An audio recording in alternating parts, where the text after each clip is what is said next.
তদন্ত তো আসলে একটা চলমান প্রক্রিয়া। এটা তদন্তের ধারাবাহিকতা, অনেক প্রশ্ন আসবে। সেই প্রশ্নগুলোর পেশাদারিত্বের সাথে আসলে জবাব খোঁজাটাই আমাদের দায়িত্ব। আমরা সেই কাজগুলো করছি। আর আমার জন্য এই মামলা সম্পর্কে এখন কিছু বলাটা আসলে খুব আর্লি হয়ে যাবে।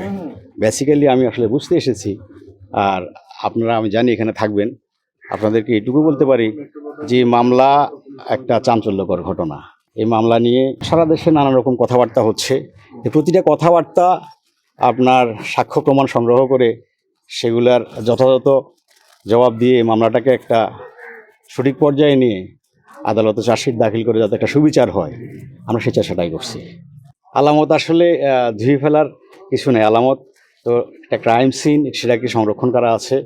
এটা এটা আসলে আমার কাছে সুস্পষ্ট কোনো রকম কোনো তথ্য নেই। আমি জয়েন করেছি গতকালই, আপনি বলেছেন, আমি এটা দেখব। যদি আসলে এই মামলা সংক্রান্ত আপনার তদন্ত একটা চলমান প্রক্রিয়া। আমি কি দেখেছি, আমি আসলে পিওতে এসেছি কেবল। আর ইতিপূর্বে মামলার যে অগ্রগতি সেটা আপনাদেরকে টাইম টু টাইম পূর্ববর্তী কমিশনার মহোদয় ব্রিফ করেছেন। তা আমি সেই জায়গাটা আপাতত থাকতে চাই। এরপরে যদি নতুন কোনো ক্লু আসে আপনারাও দিবেন, আমরা তদন্ত করব। আসলে কাজটা পুলিশেরই, আর আপনাদের কাছ থেকে আমাদের সহযোগিতা প্রয়োজন, আমি এটুকুই বলবো।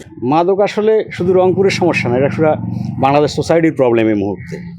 তো মাদকের বিষয়ে আমি আজকে এসেই সকালে আমার অফিসারদের সাথে বসেছি, কথা বলেছি, আমি একটু ধারণা নেওয়ার চেষ্টা করেছি।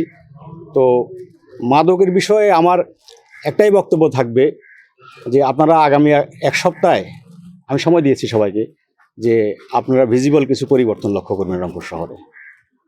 রংপুর একটা শান্তিপূর্ণ শহর। বর্তমানে সোশ্যাল মিডিয়া সহ আপনাদের বক্তব্যে যে সমস্ত তথ্য আসতেছে, বাস্তবিক অর্থে ঘটনাগুলো ঘটছে। তো আমি এটাই বলবো যে সবাইকে সাথে নিয়ে আমরা রংপুরকে একটা শান্তি নিরাপদ শহর হিসেবে গড়ে তুলব।